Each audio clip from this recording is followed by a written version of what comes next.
Chapter 5, Reality Check, the Truth Behind Common Marijuana Myths. As we discussed in Chapter 4, the origins of cannabis prohibition were steeped in prejudice, misinformation, and fear-mongering. Inflammatory accusations against marijuana and marijuana consumers were typically unsubstantiated, while evidence refuting these claims often went ignored. Troublingly, nearly 100 years later, little has changed. Today, the U.S. government and many law enforcement officials continue to justify the need for cannabis prohibition by promoting alarmist myths that distort the truth about marijuana.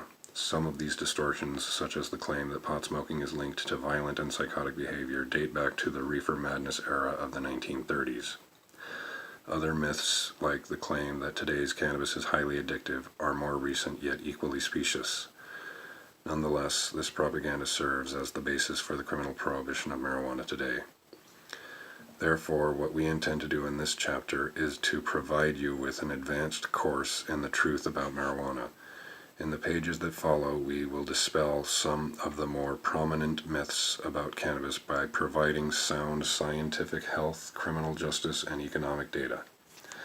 We hope that you will keep these facts in mind the next time you hear government officials spreading lies about cannabis.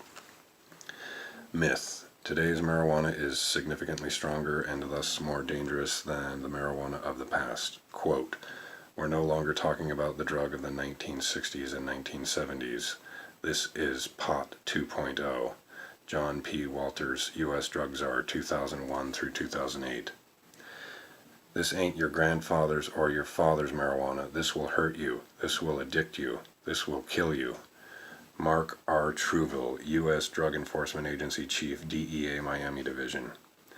Fact, the potency of today's cannabis is only slightly higher on average than the pot of 20 or 30 years ago.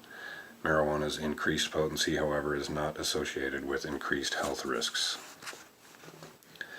As best we can interpret it, the implication of the myth of increased pot potency is that the marijuana of past generations was impotent enough to have rendered it largely innocuous. Unless, of course, you were Mexican or African American, in which case it made you violent, insane, and sexually deviant. In fact, those of you reading this who experimented with weed 20, 30, or 40 years ago didn't actually get high. The 1960s and 70s were all just a population-wide placebo effect. Or so the not your father's marijuana crowd claims. Prohibitionists argue that today's marijuana is so strong that it will literally blow your mind.